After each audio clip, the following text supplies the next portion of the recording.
Hello မင်္ဂလာပါတီချာတို့ဒီနေ့ပထမဦးဆုံးသင်ခန်းစာအနေနဲ့ grammar သင်ခန်းစာလေးဖြစ်တဲ့ capitalization အကြောင်းကနေစလိုက်မယ်နော်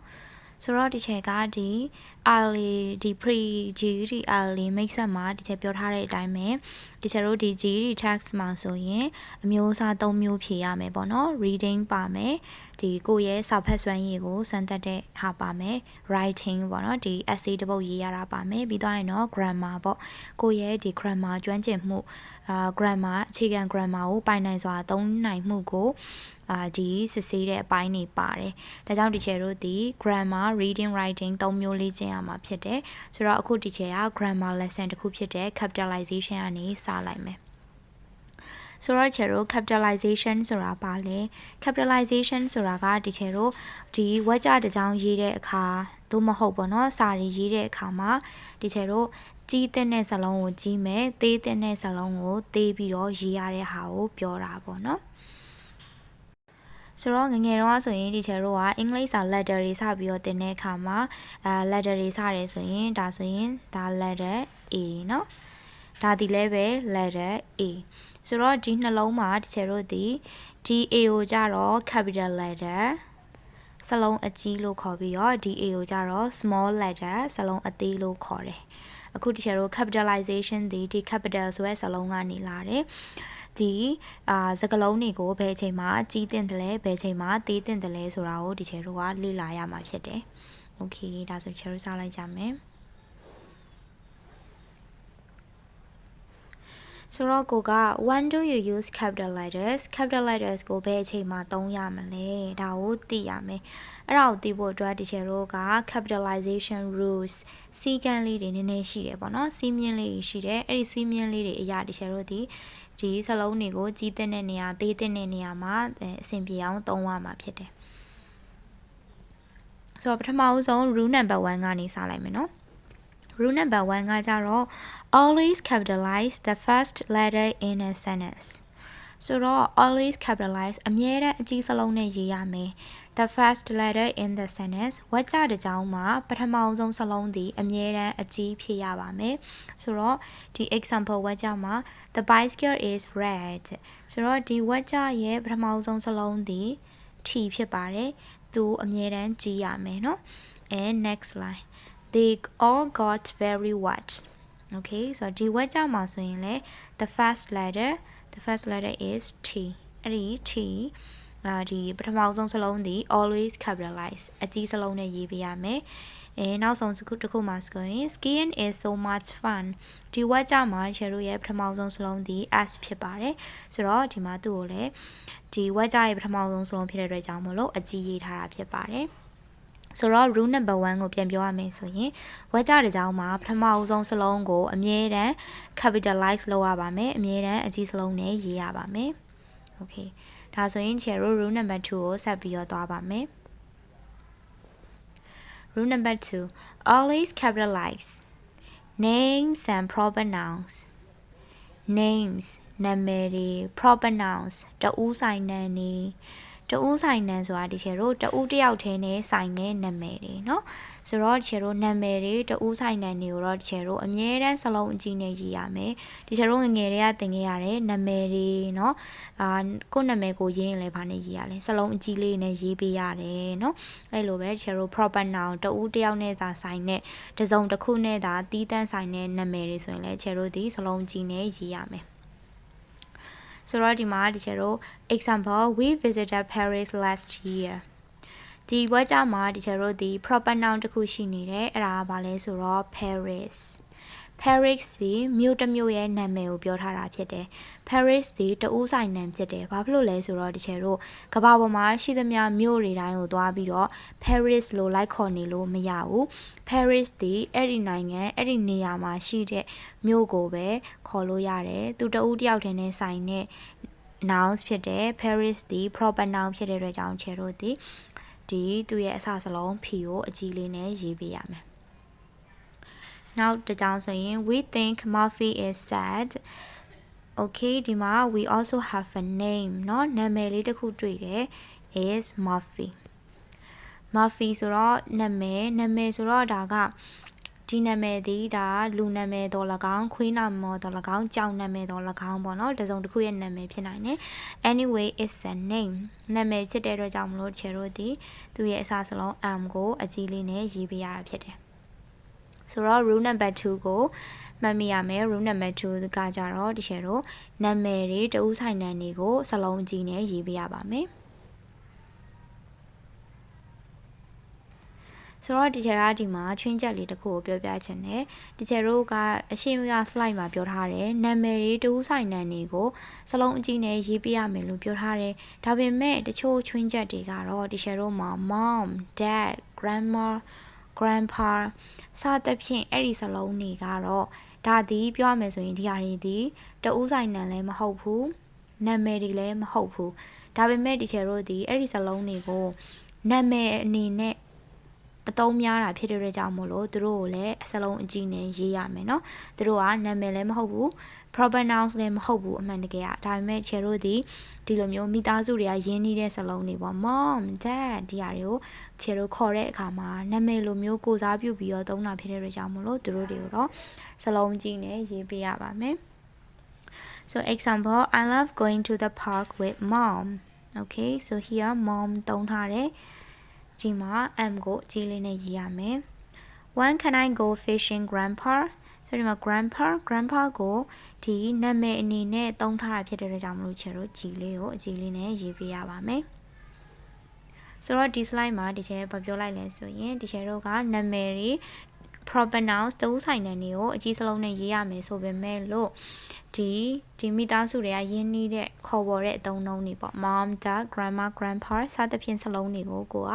နာမည်အဖြစ်ယူသုံးထားတာမျိုးဆိုရင်ချေတို့အကြီးစလုံးနဲ့ရေးပေးရပါမယ်ဒါဆိုရင် rule number 3ကိုကြည့်ကြမယ် rule number 3ကတော့ always capitalize days months holidays and special days festivals ဒါတွေကို always capitalize စလုံးအကြီးနဲ့ရေးပေးရမယ် days ဆိုတော့ချေတို့ရက်တွေပေါ့နော်ဆိုတော့ချေတို့တစ်ပတ်မှာ9ရက်ရှိတယ် there are 7 days in a week เนาะဒါဘာတွေပါလဲဆိုတော့ Monday Tuesday Wednesday Thursday Friday Saturday Sunday ဒီရက်တွေကိုချေတို့စလုံးအကြီးနဲ့ရေးရမယ် and months ဆိုလဲချေတို့တစ်နှစ်မှာ12လရှိတယ်ဒီကျတော့က months တွေလို့ပြောတဲ့အခါမှာတစ်နှစ်မှာ12လရှိတယ် January February March April May June July August September October November December စသဖြင့်ဒီလနာမည်တွေကိုလည်းချေတို့ဒီစလုံးကြီးနဲ့ရေးပေးရမယ် now holidays ဆိုတော့ဒါတချေတို့ဒီအစိုးရရုံးပိတ်ရက်တွေပေါ့နော်ဒီချေတို့မှာဆိုရင်လည်းအစိုးရရုံးပိတ်ရက်တွေဘာရှိမလဲဆိုရင်သတင်းကြော့เนาะသတင်းကြော့ဆိုရင်ချေတို့ကျောင်းပိတ်တယ်ရုံးပိတ်တယ်သတင်းကြိုတစောင်းနိုင်ပြီးတော့ရင် Christmas Day เนาะဒီပါဝလီတို့ပြီးတော့ရင်ချေတို့ကရင်နှစ်သက်ကိုတို့တကြံတို့เนาะစသဖြင့်ဒီချေတို့မှာ holidays တွေတစ်နှစ်မှာအများကြီးရတယ်ပေါ့အဲ့ဒီရက်တွေဆိုရင်လည်းချေတို့ဒီအကြီးစလုံးနဲ့ရေးရပါမယ်ဘာလို့လဲဆိုတော့သူတို့က special day ပုံမှန်ရက်တွေမဟုတ်ဘဲနဲ့ထူးခြားတဲ့ရက်တွေဖြစ်တဲ့အတွက်ကြောင့်မလို့သူတို့ကိုအကြီးစလုံးနဲ့ရေးပေးရပါမယ်ဆိုတော့တချို့ရက်တွေကတော့ special day ထူးခြားတဲ့ရက်ဖြစ်တယ်ဒါပေမဲ့မပိတ်တာမျိုးလည်းဖြစ်နိုင်တယ်ပေါ့ဥပမာချေတို့ Thanksgiving Day ဆိုရင်ဒါကျေးဇူးတော်နေ့ပေါ့ကျေးဇူးတော်နေ့ကကြတော့ချေတို့မြန်မာနိုင်ငံမှာတော့ဒီမြန်မာ culture အရာဒီလိုရက်သတ်မှတ်ထားတာမျိုးမရှိရတဲ့ကြောင့်မို့လို့ချေတို့မှာပိတ်ရက်လို့တော့ပိတ်ရက်တော့မပေးဘူးဒါပေမဲ့ဒါဒီလဲထူးခြားတဲ့ရက်ပေါ့နော်ဒါဒီနိုင်ငံတနိုင်ငံရဲ့သူ့ရဲ့ထူးခြားတဲ့ culture ကိုကိုစားပြုတဲ့ရက်မျိုးဖြစ်တယ်ဒါမျိုးဆိုရင်လည်းချေတို့အကြီးစလုံးနဲ့ရေးမယ်ဘာတွေရှိအောင်မလဲဆိုရင်ချေတို့ Halloween Day เนาะ Halloween Day ချေတို့နိုင်ငံမှာဒါပိတ်ရက်တော့မဟုတ်ဘူးသို့တော်လည်းချေတို့ဒီဒါကို special day အနေနဲ့သတ်မှတ်ပြီးတော့စလုံးအကြီးနဲ့ရေးရမှာဖြစ်ပါတယ်ဆိုတော့ဒီမှာမှတ်ရမှာကကိုပုံမှန်ဖြတ်သန်းနေကြရက်မျိုးမဟုတ်ဘဲနဲ့ဒီလိုထူးခြားနေတဲ့ရက်မျိုးဆိုရင်ချေတို့အကြီးစလုံးနဲ့ရေးပေးရပါမယ်အဲနောက်ဆုံးတစ်ခုကတော့ festival ဆိုပွဲတော်တွေပေါ့နော်ဆိုတော့ပွဲတော်တွေဆိုရင်ချေတို့မှာဆိုရင်လည်းပွဲတော်တွေကတော့အများကြီးရှိတယ်ဒီChristmas ပွဲတော်တွေလောက်ကြတာတော့အများသောအားဖြင့် Christmas တွေမှာလောက်တယ်တစောင်းနိုင်လောက်တယ်သတင်းကျွတ် festival เนาะသတင်းကျွတ် lightning festival ပြီးတော့သင်္ကြန် water festival ဒီလိုမျိုးပွဲတော်တွေကျင်းပတဲ့ရက်တွေဒီပွဲတော်နာမည်တွေဆိုရင်လည်းချေတို့ဒီအကြီးစလုံးနဲ့ရေးပေးရပါမယ် so နံပါတ်ပထမ rule မှာဆိုရင်ပထမဝက်ကြမှာဆိုရင် he went to library on Tuesday teacher တို့မှာ Tuesday သည် is one of the days เนาะရက်9ရက်တည်းတစ်ရက်ဖြစ်တယ် day နာမည်ဖြစ်တဲ့အတွက်ကြောင့်မို့လို့ teacher တို့ဒီမှာ t ကိုအကြီးလေးနဲ့ရေးရပါတယ် I love one is knows in January so here we have January is the name of a man လနာမည် we have to write J in capital เนาะ J capital လေးနဲ့ရေးတယ်ဘာလို့လဲလနာမည်မို့လို့ we keep a tree in our house for Christmas okay here we have Christmas day teacher တို့ holiday လို့လည်းသတ်မှတ်လို့ရတယ် special day လည်းဖြစ်တယ် festival လည်းကျင်းပတာမျိုးဖြစ်တယ်ဆိုတော့ teacher တို့မှာလည်း C ကိုဘာလုပ်ပြရမှာလဲအကြီးလေးနဲ့ရေးပြရမှာဖြစ်ပါတယ်ဆိုတော့ teacher တို့ rule number 3အနေနဲ့ကတော့ထူးခြားတဲ့ရက်တွေเนาะပြီးတော့ရင်ဒီတပတ်မှာရှိတဲ့9ရက်ပေါ့เนาะဒီ9ရက်နာမည်ပြီးတော့ရင်လနာမည်တွေပြီးရင်ကျောင်းပိတ်ရက်တွေထူးခြားတဲ့ရက်တွေပွဲတော်တွေနာမည်တွေဆိုရင်လည်း teacher တို့အကြီးနဲ့ရေးပြရမှာဖြစ်ပါတယ်နောက်တစ်ခုကတော့ teacher တို့ title တွေကိုသုံးတဲ့အခါမှာလည်းအကြီးစလုံးနဲ့ရေးပြရပါမယ် title ဆိုတာကဒါလူတူဦးတစ်ယောက်ကိုဒီ title လေးတက်ပြီးတော့ခေါ်တာပေါ့နော်ဥပမာကိုကဆရာဝန်တစ်ယောက်ကိုသူ့ရဲ့နာမည်ကြီးဓာတ်ရိုက်ခေါ်တာထက်ကိုရီးယားအရှိမ title လေးတက်ပြီးတော့ဒေါက်တာဒီလိုမျိုးထည့်ပြီးတော့ခေါ်တယ်ဥပမာသူ့နာမည်ကဦးစောစောဆိုရင်တော့မှကိုရီးယားဒေါက်တာဦးစောစောဒီလိုခေါ်ကြတာပေါ့နော်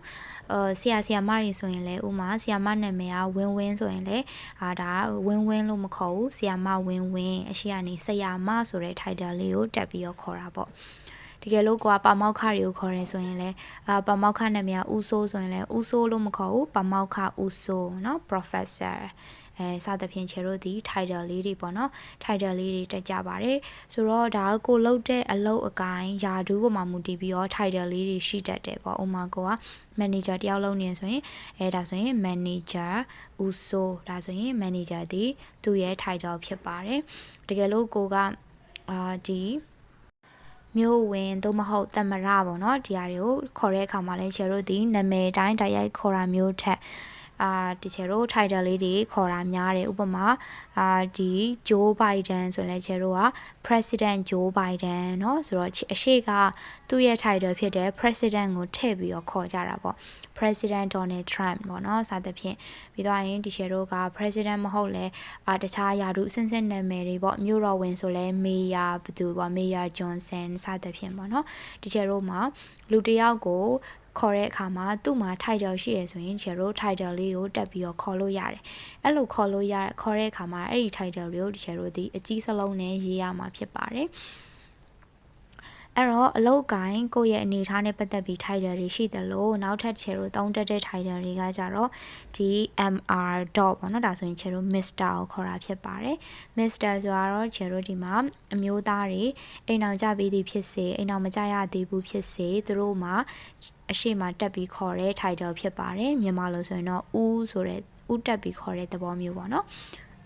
ဒီ title မှာဆိုရင်လည်းခြေတို့ဒီမှာ M ကိုအကြီးလေးနဲ့ရေးထားတာဖြစ်တယ်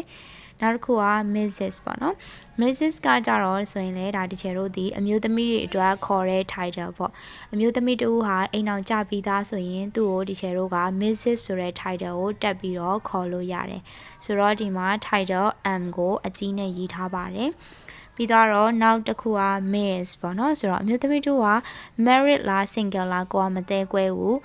ဒီလိုမျိုးရေဘူးရကြတဲ့အခေါ်အဝေါ်မျိုးနဲ့ခေါ်ချင်နေဆိုရင်လည်းခြေတို့ Miss လို့ခေါ်လို့ရတယ်သူဒီလည်း title ဖြစ်တဲ့အတွက်ခြေတို့ဒီ M ကိုအကြီးနဲ့ရေးပေးရပါမယ်So last Friday I went to Dr. Jones for a checkup so ဒီမှာခြေတို့တွေ့တယ်Dr. Jones ပေါ့နော်ဆိုတော့ဒီဆရာဝန်ရဲ့နာမည်ကတကယ်တော့ Jones ပဲဒါပေမဲ့တကယ်တော့ဒီသူ့ရဲ့ title ဖြစ်တဲ့ Doctor မှာ D ကိုအကြီးလေးနဲ့ရေးပေးထားတာဖြစ်ပါတယ်ဒီဝက်ကြမှာတကယ်တော့ last မှာ LD ဝက်ကြတဲ့ကြောင်းရဲ့ထိတ်ဆုံးစလုံးဖြစ်လို့ L ကိုအကြီးနဲ့ရေးထားပါတယ်ဒါဒီ rule number 1 Friday မှာ F ကိုအကြီးနဲ့ရေးထားပါတယ်ဒါဒီတကယ်တော့ရက်သက်တစ်ပတ်9ရက်ထဲကတစ်ရက်ဖြစ်တဲ့ဒီတောက်ကြနေ့ပေါ့နော် Friday ဆိုတဲ့ဟာ day နာမည်ဖြစ်တဲ့အတွက်ကြောင့်ခြေတို့အကြီးနဲ့ရေးထားပါတယ် Doctor ကြတော့ဒါတချေတို့ title ဖြစ်လို့ဒီကိုအကြီးနဲ့ရေးထားတယ် Jones ကကြတော့ဒါနာမည်ဖြစ်တဲ့အတွက်ကြောင့်မို့လို့ဒီချေတို့တဦးဆိုင်နဲ့ names ဖြစ်တဲ့အတွက်ကြောင့်မို့လို့ဒီချေတို့ J ကိုအကြီးနဲ့ရေးထားပါတယ်ဆိုတော့ rule number 4အကြောင်းအနှစ်ချုပ်ပြန်ပြောရမယ်ဆိုရင်ဒီချေတို့ဒီဒီလူတယောက်ကိုနာမည်ခေါ်တဲ့အခါမှာ title တွေတက်ပြီးတော့ခေါ်လို့ရတယ်အဲ့လိုကိုတက်ခေါ်တဲ့ title တွေကိုရေးတဲ့အခါမှာအကြီးစလုံးလေးနဲ့ရေးပေးရပါမယ်Okay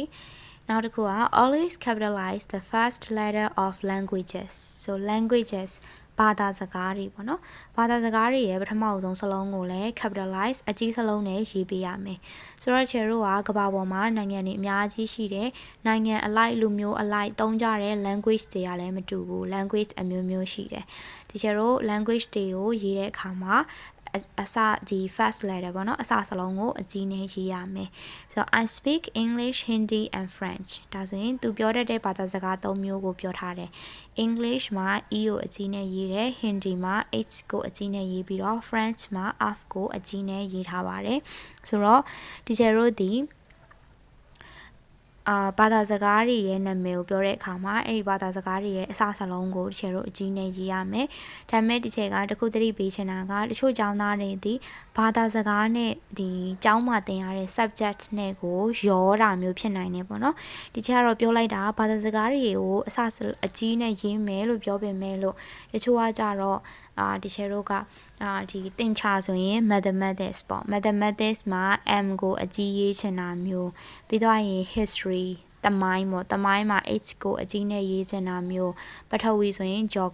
geography မှာ G ကိုအကြီးနဲ့ရေးချင်တာမျိုးကြုံရတယ်ပေါ့နော်တကယ်တော့ဒါတွေဒီ language မဟုတ်ဘူးလေ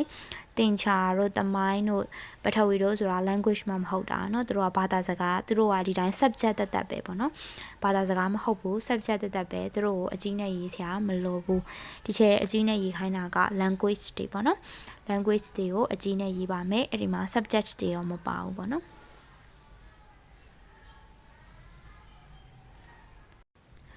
ဘာသာစကားပြီးရင်နောက်တစ်ခုကကြတော့ always capitalize the first letter of any nationality သည်လူမျိုးဖြစ်ပါတယ်ဆိုတော့ခြေတို့ဘာသာစကားလိုပဲလူမျိုးတွေလည်းအမျိုးမျိုးပဲရှိကြတယ်အဲ့ဒီလူမျိုးတွေရဲ့နာမည်ကိုလည်းခြေတို့ဒီအကြီးနဲ့ရေးရပါမယ်ဆိုတော့ဒီခြေတို့မှာလူမျိုးတွေအများကြီးရှိတယ် British လူမျိုးလားJapan ဆို Japanese ဂျပန်လူမျိုးလားကိုရီးယားနိုင်ငံမှာဆိုရင် Korean ကိုရီးယားလူမျိုးလားเนาะမြန်မာဆိုရင်လည်းမြန်မာလူမျိုးလားပေါ့เนาะဒီလိုလူမျိုးနာမည်တွေဆိုရင်ခြေတို့အကြီးလေးနဲ့ရေးပေးရပါမယ်ဆိုတော့ example I am British ငါဒီ British လူမျိုးပါเนาะဒီမှာခြေတို့ B ကိုအကြီးလေးနဲ့ရေးထားတာတွေ့ပါမယ် and rule number 7 always capitalize the names of books and films ဆိုတော့ဒီခြေတို့ကဒီမှာစာအုပ်တွေ films ရုပ်ရှင်တွေเนาะရုပ်ရှင်ဆိုပေမဲ့ခြေတို့ movie ဇာတ်ကားတွေလည်းပါမယ် series ဇာတ်လမ်းတွဲတွေလည်းပါမယ်เนาะဆိုတော့စာအုပ်တွေစောင်းပါးတွေသူ့ရဲ့နာမည်တွေပေါ့เนาะအဲ့ဒီအနုပညာဖန်တီးမှုတစ်ခုရဲ့နာမည်တွေပေါ့ဥမာတခြင်းတွေလည်းပါမယ်ပေါ့เนาะအဲ့ဒီဟာတွေရဲ့နာမည်တွေဆိုရင်လည်းခြေတို့ဒီအကြီးစလုံးလေးနဲ့ရေးပေးရမှာဖြစ်ပါတယ်ဆိုတော့ဒီမှာဒီကြာတစ်ခုပြောချင်တာကဒီချက်ခုနကပြောတဲ့စာအုပ်တွေစောင်းပါးတွေဒီရုပ်ရှင်တွေဇာတ်ကားတွေတခြင်းတွေစာအုပ်နာမည်တွေเนาะသူတို့ရဲ့နာမည်တွေကိုအကြီးစလုံးနဲ့ရေးရတဲ့အခါမှာဒီချက်တို့ rules တက်မှတ်ရတာရှိပါတယ်အဲ့ဒီအတွက်ကိုဒီချက်ကသင်ခန်းစာတစ်ခုထပ်ပြီးတော့လုပ်ပေးပါမယ်ပေါ့เนาะလောလောဆယ်တော့ဒီဟာနဲ့ပတ်သက်လာရင်ချက်တို့ capitalize လုပ်ရတယ်ဆိုတာလေးကိုအကြံဖြင့်မှတ်ထားလို့ရပါတယ်အသေးစိတ်ကိုတော့ချက်ကတခြားဗီဒီယိုတက်လုပ်ပေးပါမယ်ဆိုတော့ဒီမှာတချို့သူ့ကိုအကြီးနဲ့ရေးရမှာဆိုတော့ဒီမှာ example မှာဆိုရင် I recently watched the frog ဒါ series နာမည်ဖြစ်ပါတယ် series နာမည်ကိုဒီချို့ဒီမှာ capitalize လုပ်ထားတာကိုတွေ့ရပါမယ် and rule number 8 always capitalize I alone ဆိုတော့ခြေတို့ letter I ပေါ့နော် letter I လေးဒီသူ့အတူတစ်လုံးနဲ့ရှိနေတဲ့အချိန်မျိုးမှာဒီခြေတို့ဒီလို small letter ပုံစံမျိုးနဲ့ရေးလို့မရပါဘူးသူကို capitalize capital letter နဲ့ပဲရေးရပါမယ်တစ်လုံးနဲ့ရှိနေတဲ့အချိန်ပေါ့နော်ဆိုတော့ဒီမှာ John and I are best friends John နဲ့ကျွန်တော်ကအချစ်ဆုံးတငယ်ချင်းတွေပါ ဆိုတော့ဒီမှာ I ဒီတစ်လုံးနဲ့ဖြစ်နေတာဖြစ်ပါတယ်သူကိုဒီလို small letter လေးနဲ့ရေးပေးလို့မရပါဘူးသူကို capitalize လုပ်ရပါမယ်โอเคဒါဆိုရင်တော့ဒီဟာဒီနောက်ဆုံး rule ဖြစ်တယ်ပေါ့နော်ဒီချက်ဒီဒါဆိုရင်ဒီနေ့မှာ capitalization စလုံးတွေကိုဘယ်အချိန်မှာအကြီးရေးသင့်တယ်လဲဆိုတာနဲ့ပတ်သက်ပြီးတော့ဒီချက်ကစီမင်းလေးတွေကိုရှင်းပြသွားတာဖြစ်ပါတယ်ဒါပြီးတော့ရင်တော့ဒီချက်တို့ကအနောက်မှာ exercise လေးတွေပေါ့နော် multiple choice exercise လေးတွေကိုအတူတူဖြည့်ကြည့်ကြပါမယ်โอเคဒါဆိုရင်ဒီချက်တို့ဒီမှာလေ့ကျင့်တဲ့လေ့ကျင့်ခန်းလေးတွေနဲ့အရင်ဆုံးစလိုက်မယ်ပေါ့နော်ဆိုတော့ဒီမှာကျတော့လေ့ကျင့်ခန်းလေးတွေကိုတစ်ချက်က multiple choice ပုံစံလေးလောက်ထားတယ်ဒီမှာ multiple choice မှာဒီမှန်တဲ့ capitalization မှန်လောက်ထားတဲ့ဝါကျကိုရွေးပေးရမှာပေါ့နော်ဆိုတော့ number 1 which sentence is correctly capitalized ဘယ်စာကြောင်းမှာ capitalize လုပ်ထားတာမှန်လဲတဲ့ဆိုတော့ကျတို့အရှိမ rules တွေလည်းပြောပြီးသွားပြီဆိုတော့ကိုအချိန်လေးခဏယူပြီးတော့ဒီဟာကိုဖြည့်ကြည့်မယ်ဗီဒီယို pause လုပ်မယ်ပေါ့နော် pause လုပ်ပြီးတော့ဖြည့်ကြည့်မယ်ပြီးတော့ရင်ဒီ channel ဖြည့်တိုက်ကြည့်ကြည့်မယ်နော်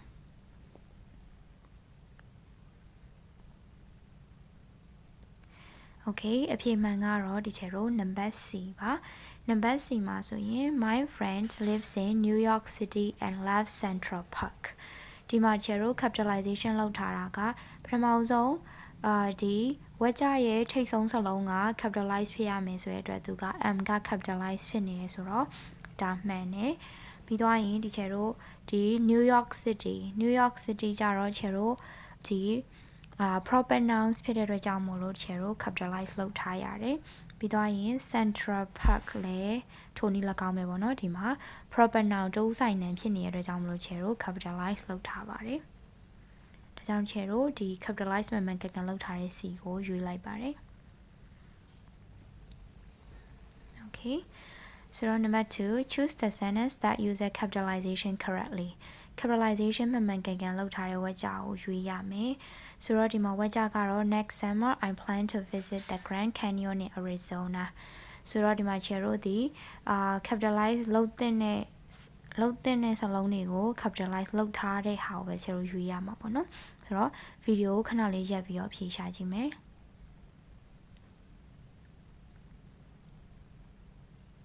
Okay ဆိုတော့အဖြေမှန်ကတော့ B ပါ B မှာ next summer I plan to visit the Grand Canyon in Arizona ဆိုတော့ချေတို့ဝက်ကြရဲ့ထိတ်ဆုံးစလုံးဖြစ်တဲ့ N ကိုချေတို့ capitalize လုပ်ရပါတယ်ဆိုတော့ဒီမှာ summer ကကြတော့ဒါကချေတို့ proper noun မဟုတ်ဘူးတိုးဆိုင်နံမဟုတ်ဘူးဒါဒီ command noun ဖြစ်ပါတယ်အများဆိုင်နံဖြစ်တဲ့အတွက်ကြောင့် capitalize လုပ်เสียမလိုပါဘူးပြီးတော့ရင် I ကိုဒီချေတို့တစ်လုံးနဲ့တွေ့တဲ့အခါမှာcapitalize လုပ်ရမယ်လို့ပြောထားတဲ့အတွက်ကြောင့်မလို့ဒီသူဒီလည်းဒီ rule တိုင်းလုပ်ထားတဲ့အတွက်ကြောင့်မှန်ပါတယ် and I plan to visit the Grand Canyon နဲ့ဒီမှာချက်တော့ Grand Canyon ပေါ့နော် Grand Canyon ဒီလဲဒါဒီချက်တော့ဒီ area မှာကြောက်ကြီးရဲ့နာမည် Grand Canyon ပေါ့နော်ဆိုတော့ဒီဟာဒီလဲ proper noun ဖြစ်တဲ့အတွက်ကြောင့်မလို့အကြီးကြီးရေးထားပါတယ် Arizona ဒီလဲဒါဒီချက်တော့က proper noun ဖြစ်တဲ့အတွက်ကြောင့်မလို့ဒီအကြီးနဲ့ရေးထားရပါတယ်Okay, number 3. Our favorite teacher, Mrs. Thompson, is retiring this year. So ABCD. Video လေးခဏရပ်ပြီးတော့ဖြေရှာမယ် Okay, အဖြေမှန်ကတော့ D ပါ D မှာဆိုရင်ဒီချက်တို့ O ပေါ့နော်ဒီဝက်ကြရဲ့အထိတ်ဆုံးစလုံး O ကိုအကြီးလောက်ထားပါတယ်ဒီမှာကတော့ teacher ကတော့ဒါချေတို့ရိုးရိုး command noun ဖြစ်တဲ့အတွက်ကြောင့်မို့လို့အကြီးလောက်စရာမလိုပါဘူး Mrs. Thompson Mrs. ကတော့ဒီမှာချေတို့ title ပေါ့နော် title ဖြစ်တဲ့အတွက်ကြောင့်မလို့အကြီးစလုံးရေးထားပါတယ် Thompson ကလည်းဒါချေတို့ name ပေါ့နော်နာမည်ဖြစ်တဲ့အတွက်ကြောင့်အကြီးစလုံးရေးထားပါတယ် retiring this year ကရာကတော့ဒါဒီချေတို့ရိုးရိုး command noun ဖြစ်တဲ့အတွက်ကြောင့်မလို့အကြီးရေးစရာမလိုပါဘူးNumber 4. Select the sentence with proper capitalization. My sister is majoring in biology at University of California, Los Angeles. Okay.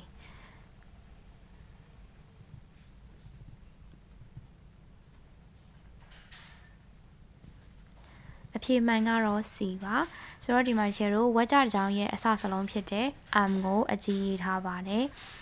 ပြီးသွားရင်ဒီမှာဒီချေတို့ကတချို့ကျောင်းသားတွေမှားတတ်တာပေါ့နော်မှားတတ်တာဆိုတာဒီချေကအရှိမပြောထားတာရှိတယ် language တွေ nationality တွေဘာသာစကားတွေလူမျိုးတွေဆိုရင်ဒီချေဒီအကြီးစလုံးနဲ့သုံးရမယ်လို့ပြောထားတယ်ဒါပေမဲ့ချေပြောရင်အထဲမှာ subject ဘာသာဒီဘာသာရက်တော့မပါဘူးပေါ့နော် biology ဆိုရင်ဒါဒီချေတို့ subject ဖြစ်ပါတယ်ဆိုတော့သူ့ကိုအကြီးလုံးစရာမလိုပါဘူးเนาะ biology ဒီသူကသူအသေးပဲသွားပါမယ်ဒီမှာပြီးတော့ University of California ကတော့ဒါချေတို့ဒီတက္ကသိုလ်ရဲ့နာမည်ဖြစ်တဲ့အတွက်ကြောင့်ချေတို့အကြီးရေးပါတယ် Los Angeles ကလည်းဒါဒီချေတို့ကအဲ့ဒီ proper noun ဖြစ်တဲ့ကြောင့်မလို့အကြီးရေးထားပါတယ်ဒီမှာတစ်ခုသတိထားအောင်မှာက biology ဒီ subject တစ်ခုတသက်တာဖြစ်တဲ့အကြီးရေးစရာမလိုပါဘူး Which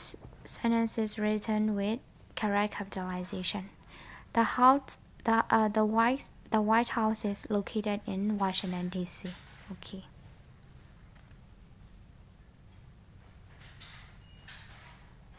Okay, အဖြေမှန်ကတော့ဒီချက်တော့နံပါတ် C ပါ The White House is located in Washington D.C. ဆိုတော့ ခြေကတော့ဒီဝါကြတဲ့ကြောင်ရဲ့အစဆုံးဖြစ်တဲ့အတွက်အကြီးရေးပါတယ် White House ကကြတော့ဒါဒီချေတို့ကဒီ American မှာသမရနေတဲ့အိမ်ပေါ့နော်အိမ်ဖြူတော့သူဒီ command noun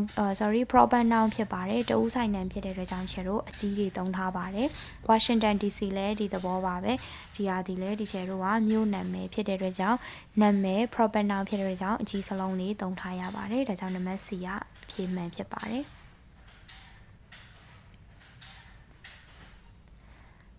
I took History 101 with Professor Jones last semester.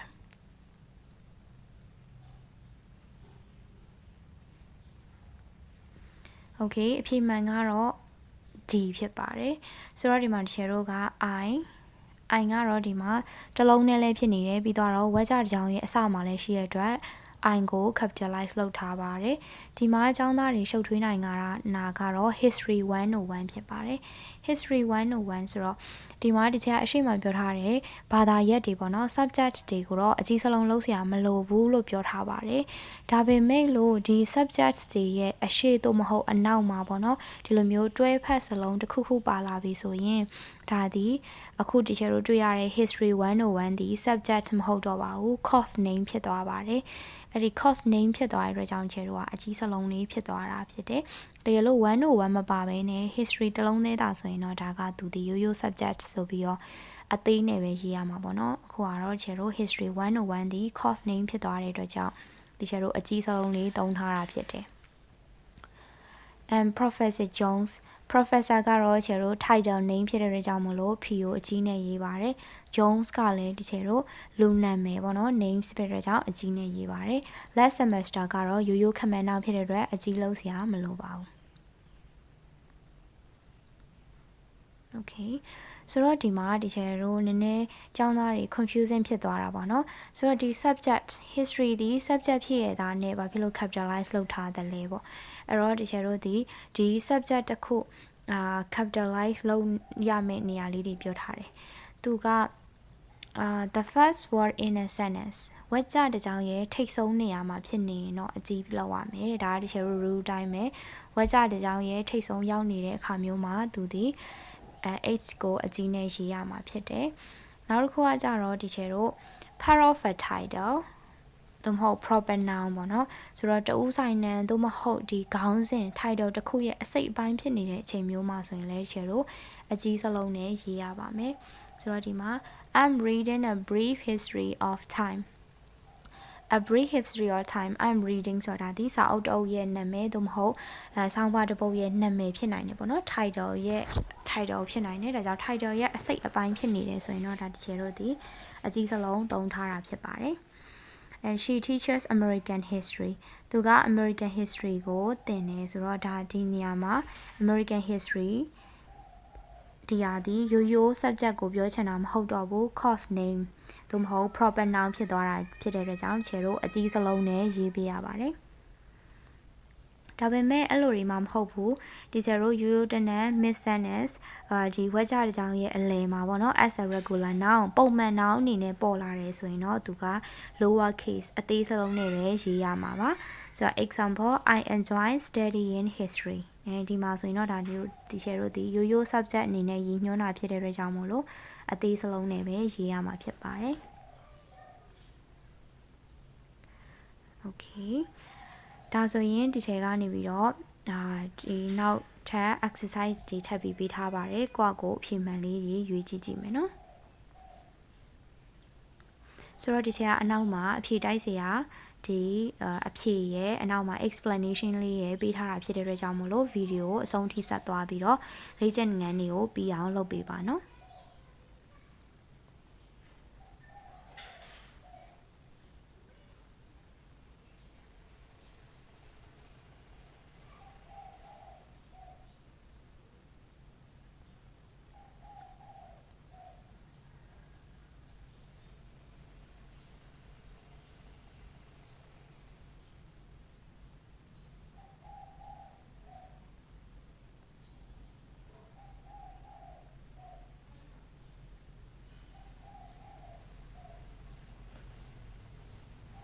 โอเคဒါဆိုရင်တော့ဒီချိန်က